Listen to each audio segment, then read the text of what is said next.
Gonna crack one. Buble on the stream. Just to get some hydration to start.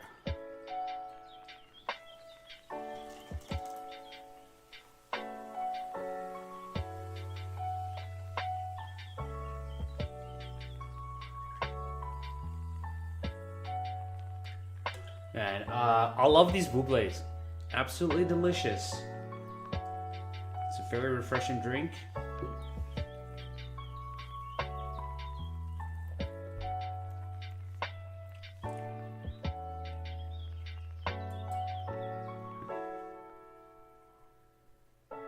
Get your hydrated in the stream. Hey Chris, how you doing?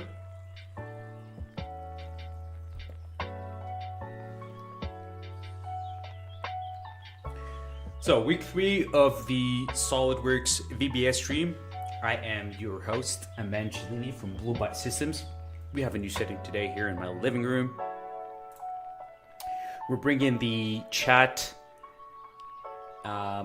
to the stream so you guys see the questions and the interactions that we do with our viewers. We got Chris here saying hello. Good morning, good afternoon, good evening to everybody, wherever you guys are. East Coast, West Coast, or overseas. Hello again and welcome to the SOLIDWORKS VBA stream, where we talk about everything that's automation for SOLIDWORKS 3D and also the other SOLIDWORKS products such as SOLIDWORKS PDM, eDrawings, anything that has an API. We are going to cover that in future streams. But today we are going to continue with what we started last week, which is the DXF exporter. Our DXF exporter is a simple VBA macro that runs from top level assembly. And if I switch back to SOLIDWORKS, let's go back to SOLIDWORKS. Just to show you the model that we are working with, it's this simple grill assembly. Our macro is going to run on the top level.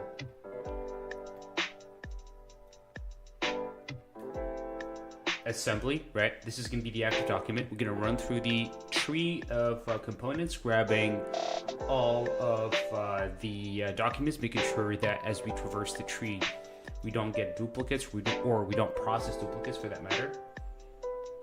And then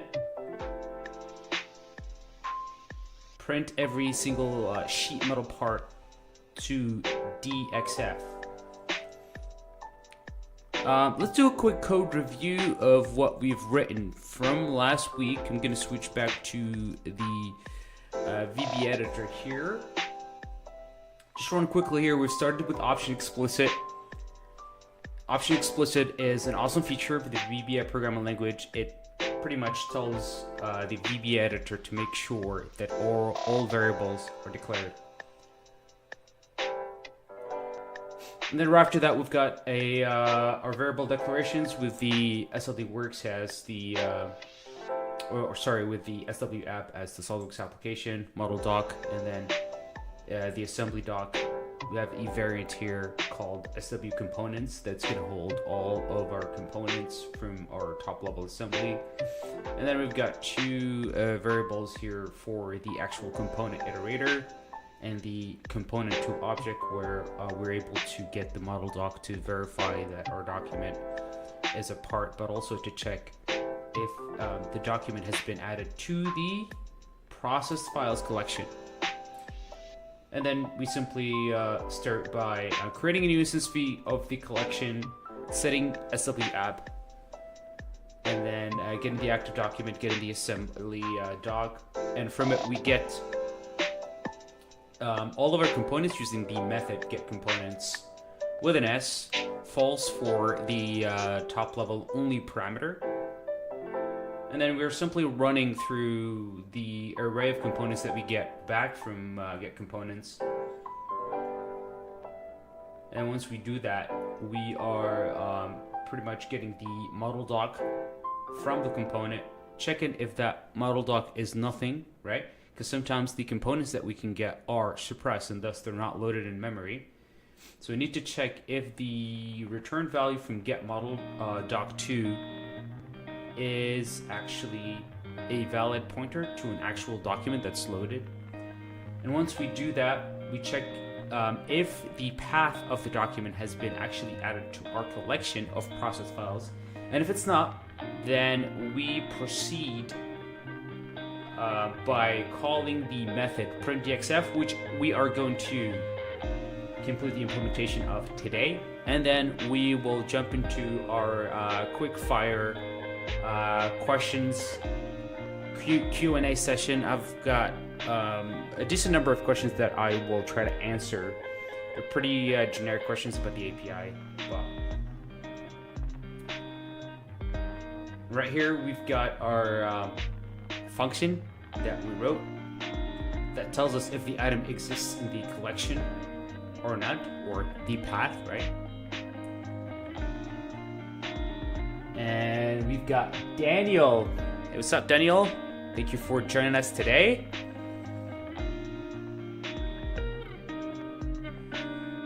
All right. If you do want to get your hands on the source code of this macro and you don't really care about the stream, then I'm gonna actually go and get you the URL of the SOLIDWORKS VBA macro, the printdxf one. This is in our SOLIDWORKS VBA macro library that's available online for everybody to go in and take a look. There's plenty of macros. The list keeps on growing every day. I think we've got close to 20 from last week. I think we had about 11. So our list of macros that are publicly available for the community to use keeps growing every day. If you do have any requests for a particular macro that could help you with your workflow, something that we could add to the library that is going to be useful for other SOLIDWORKS users, then please reach out to us. Let us know about what this macro does and how useful it is, and we will make sure to include that in our SOLIDWORKS VBA macro library. The URL is pretty simple. It's SOLIDWORKS VBA macros. There's no spaces. SOLIDWORKS VBA macros .bluebyte.biz.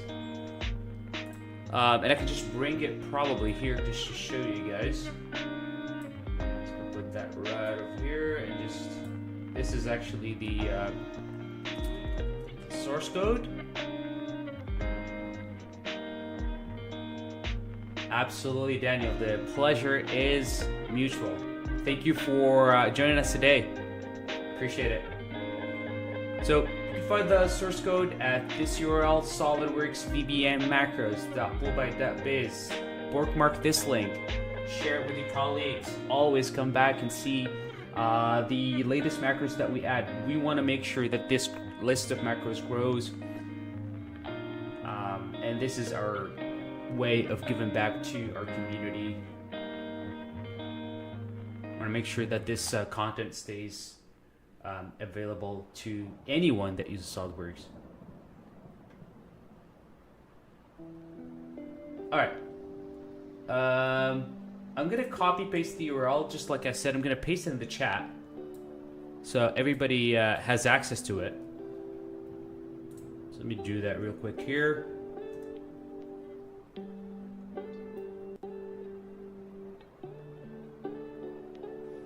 Daniel has a question. Is it possible to program SOLIDWORKS add-ins with .NET? I thought that VBA is out of maintenance since year 2000. It is possible to write add-ins with .NET for the SOLIDWORKS, for SOLIDWORKS 3D. But VBA is still supported, I think, by SOLIDWORKS. I would also add that with SOLIDWORKS 3D, you can write add-ins using .NET 4 or newer. I think maybe with SOLIDWORKS 20, I could be wrong, 2011 or 2014. I think it's 2011. I think from 2011, SOLIDWORKS started supporting .NET CLR 4 add-ins, and before that, it was I think CLR 2. So, but for all intent and purposes, if you are in 2024, right, you are probably going to use .NET 4 if you're using the .NET framework. But there are also resources out there that show you how to write add-ins for SOLIDWORKS using, I think, .NET Standard, .NET Core, and the latest .NET framework. I think .NET 5 all the way up to the latest version, because the .NET framework, if you guys don't know this, has evolved, and it's been renamed or renamed as .NET, just .NET. Without, they dropped the word framework, so it's not called the .NET framework anymore, just .NET. And I think that started with .NET 5 and onwards, which I think attempts to bring back cross-platform compatibility. So the applications that you write with .NET, so I guess starting .NET 5, can be compiled to run on other operating systems, such as, you know, Linux, I think Mac OS, and then you can also use, and I could be wrong about this one, you can also target Android as well. So to answer your question, is it possible to program SOLIDWORKS add-ins with .NET? Yeah, that's what you would use, right? Yeah, if you remember, well, CATIA programmers also use VBA. Everybody uses VBA, man. Everybody. VBA is basically the starting language for a lot of mechanical engineers. It's very easy to use.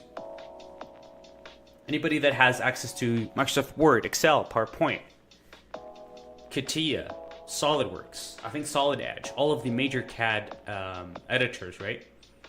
They all have an API, and they all have an integration with the Visual Basic Editor that allows people to record macros and write scripts and so on and so forth. But VBA is pretty strong, man. I don't think it's going anywhere. It will still continue to live strong, and that sort of continuity of VBA is maintained or is guaranteed by the community. As long as there's a community, it will stay around.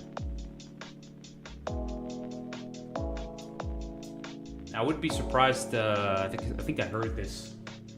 You would be surprised to know that there are a lot of major corporations that still have programs that were written in old programming languages, VBA included, that are still being used today as part of their operations. So legacy code still lives, man.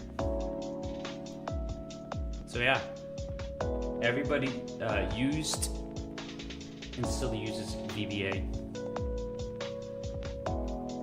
With only one exception, Onshape.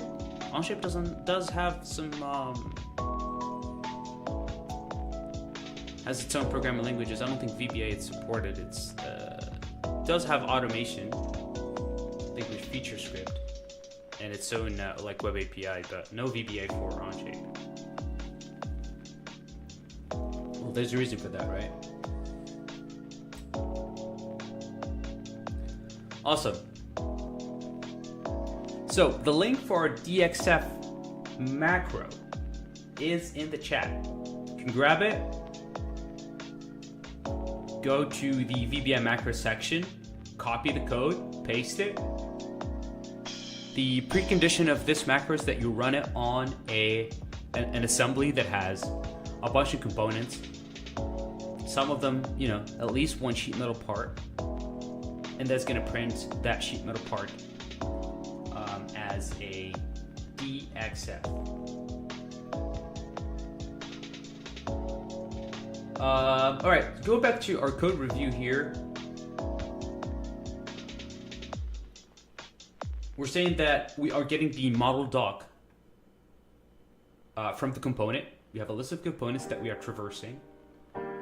That returns a model doc, right? We need to make sure that the model doc that's coming from the component is checked to see if it's a valid pointer. It's not nothing or null, because the component could potentially be suppressed. And if that item does not exist, then we're gonna try to process it. And then if it doesn't, then if it does exist, then it means that we've processed it, and thus we need to add it to the list.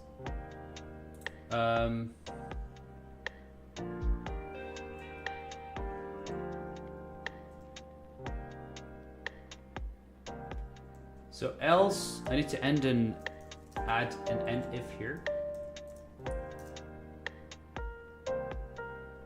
So if it exists in the collection, then we print it.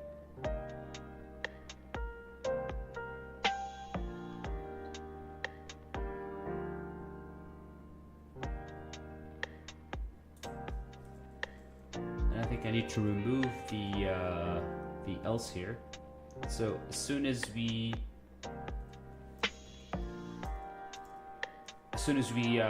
print the file as a DXF, we add the file to the process list. So if I scroll all the way down here to my method, print DXF, I'm checking here if the file that we're processing is an actual part, right, with get title.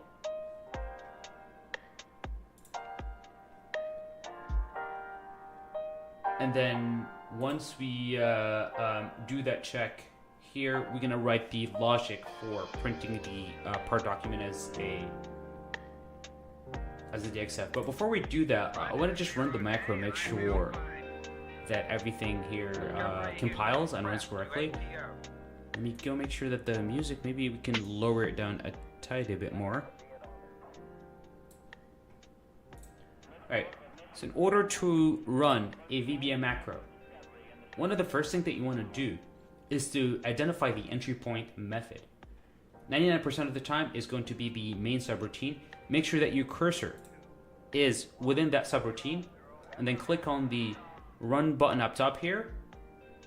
If your cursor is outside, then the VBA editor wouldn't know which subroutine to execute, and thus if I click here, it's going to ask me, hey, choose the subroutine that you want to execute. There could be multiple. Here in our cases there's just one, but if you always have your cursor within the subroutine that you that is the entry point to your application, then you should be good. So if I click here, I'm getting a compile error saying that there is an end if without an if block.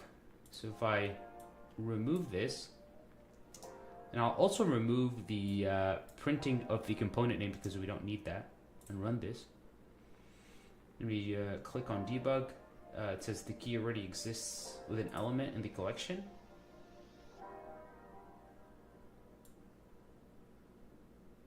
Right, so if exists collection,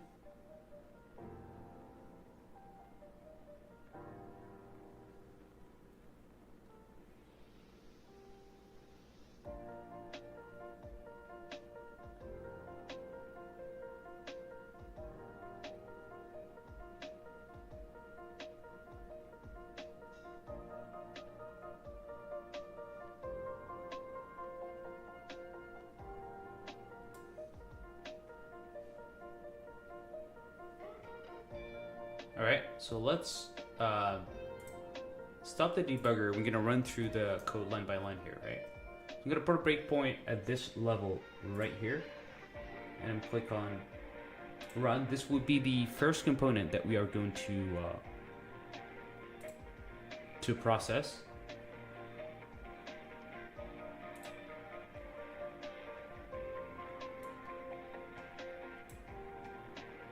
And then I'm going to press F8 just to step line by line. So F8.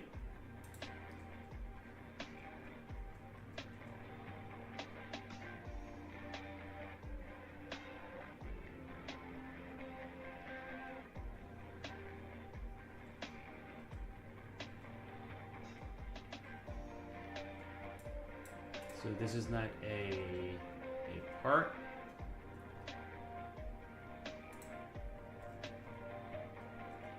To the next document, you're gonna get the model doc of that next, component. F8.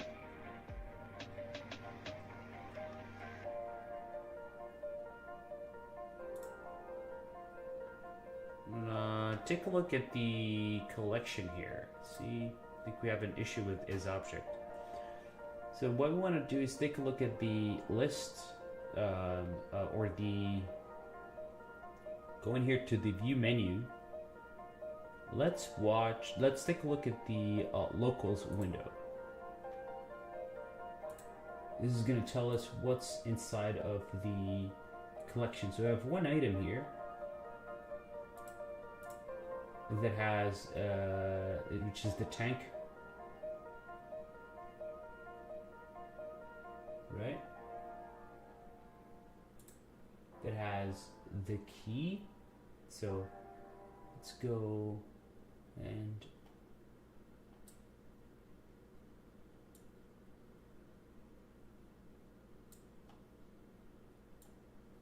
I think we should just take the we should add the item before we process it.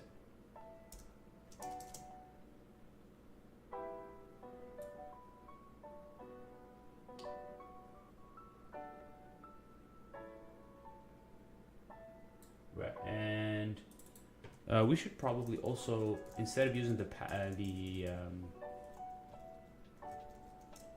instead of using the get title, we're going to use the path name.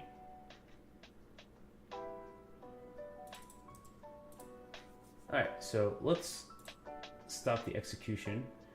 Can we see the scope of the existing collection function? So this is basically the function that checks if an item exists in the collection.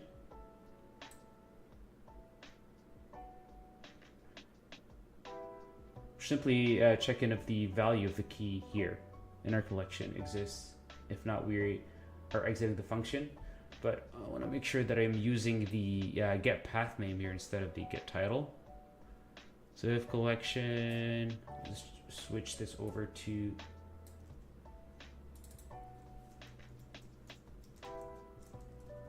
path name.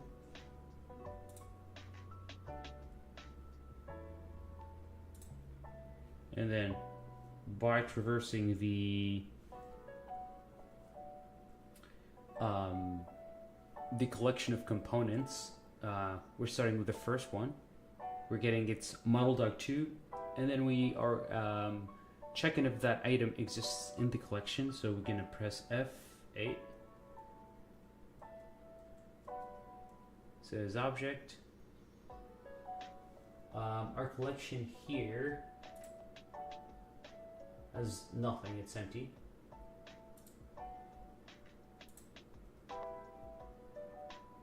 Jumped to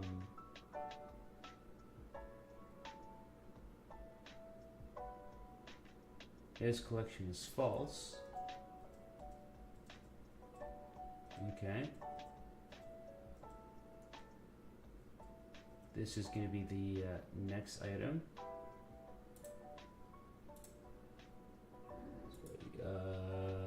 Go take a look at his collection again.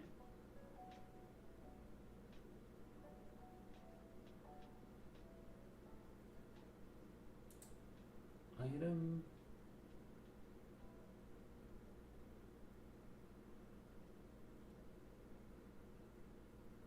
And key. It's very interesting that we are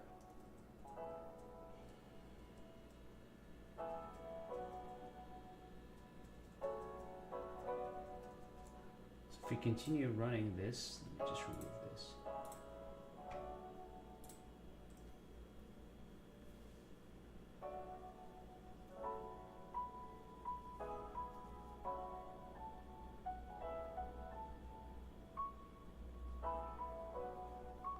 We're not getting, we're still getting the error that an item was already exists. Daniel saying that there seems that one more than one assembly. It seems that more than one assembly components have the same name, so it's adding it to the same collection. Right? Yeah.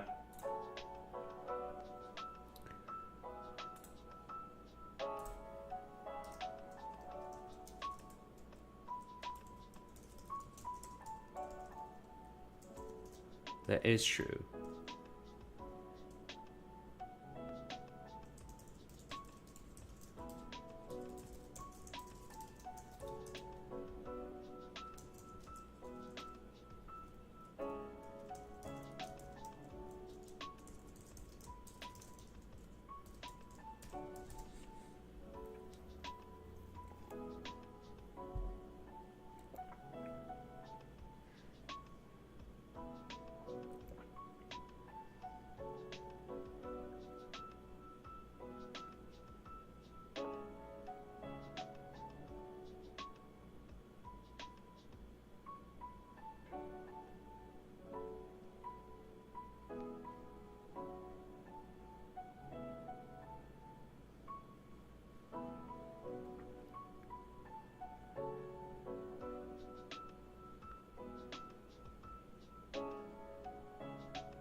Okay. I think we should use a different approach here to resolve the issue.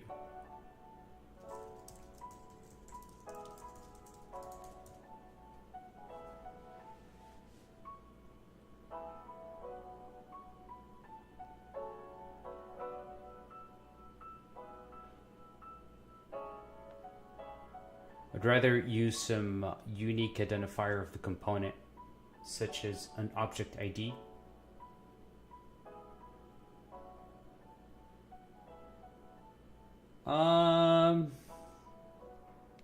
You could. Well, when you say object ID, are you referring to like the ID from PDM?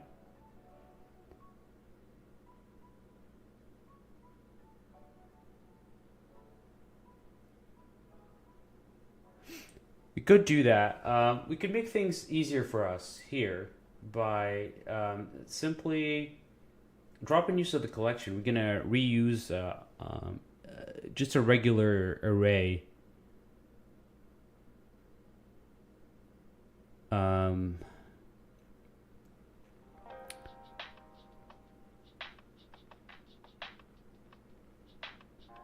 Just a regular array that we could add items to, right?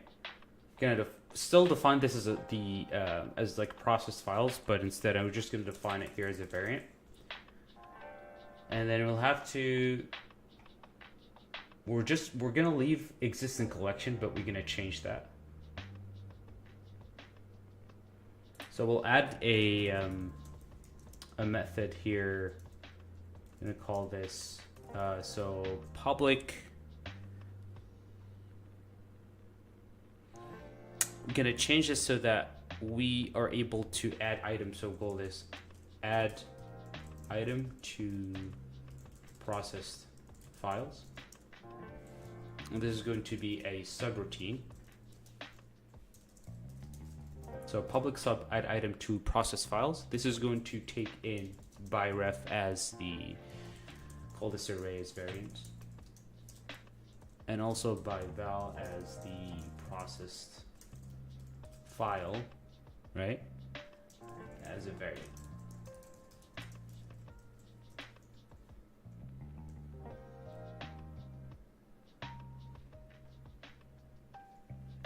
So we'll start by defining the length of our array, or our processed array. So array length as long, and then array length equal to u bound, or the upper bound of our array.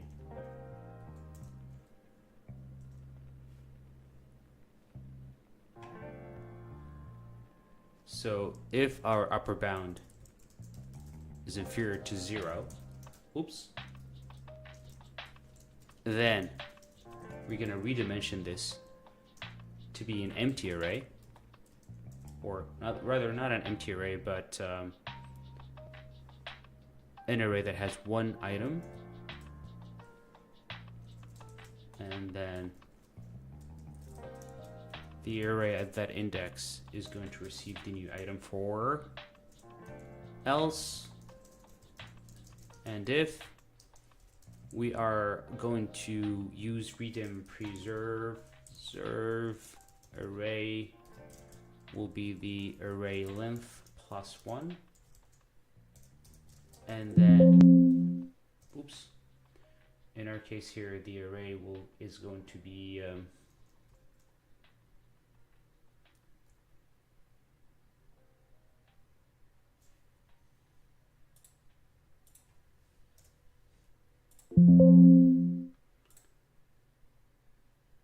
preserve. I think there's a typo here. Not from PDM. So Daniel's saying that the ID is not from PDM. I suppose that every component as a part occurrence in the assembly context have unique identifiers. This collection object type that you use behaves like a dictionary in .NET. That is true. It behaves like a dictionary. And we are actually doing something extremely similar to that here. Instead of using a dictionary, we're just using an array that has a bunch of keys or values. There's going to be, we're going to make sure that those are unique. So after I redimension my array, I'm just going to simply say array length plus 1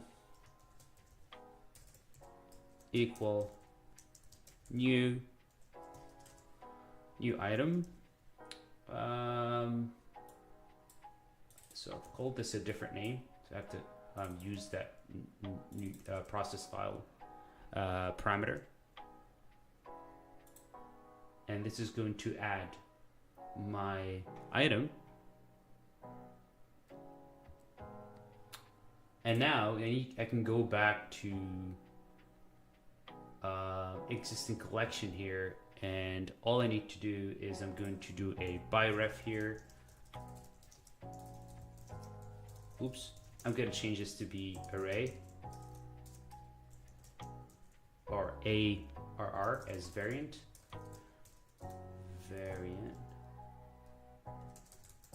I'm going to change key with, I'm just going to keep key as boolean, but I'm going to use file name instead. Right, and I know that my function here is going to return. My function is going to return a boolean, right? So I'm going to create a new variable here, call it dim I as long. This is going to be my iterator. So I'm going to iterate from I equal lower bound, L bound of, L bound of my array to the upper bound of my array, and then I'm gonna close my for I loop with the next I statement. I'm gonna say if my array at the index I equal to file name, right? Then exists in collection equals true, and I have to exit the function. Exit function. Otherwise, exists in collection equals false. Right. So if I scroll all the way up here, so if existing collection does not exist, then we process the file, and my function here is not called process file add anymore. It's, let's scroll down, let's see what we called it. So add item to process files. It is going to take my array of files, of process files, that I called process file here. So I'll need to remove this as well. Set process file equal new collection. We don't need that anymore. And comma here, and then the value that we are trying to check is going to be SW component dot get path name. Oops. You don't need the parentheses here because there is no return value. All right.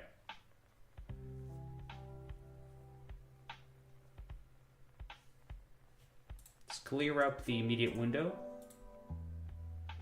Put a breakpoint here, and then run. Type mismatch array or user defined type expected.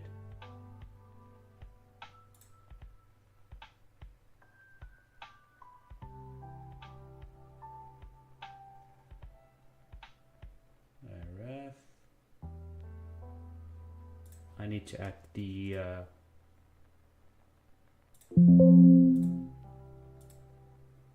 two parentheses here, and then run. I'm missing also a end. So press F8 here.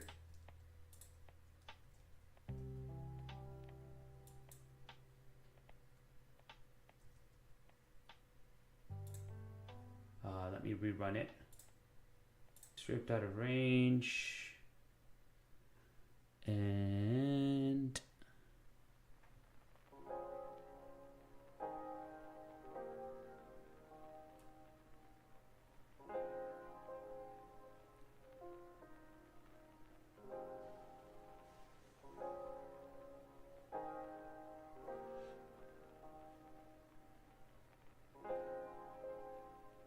oh, I need to make sure that this is not nothing, because it looks like it's,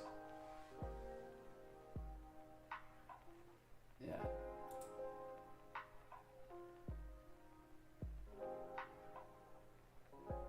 So my locals window, and I take a look at my, yeah, my array is empty, bud. So let's do if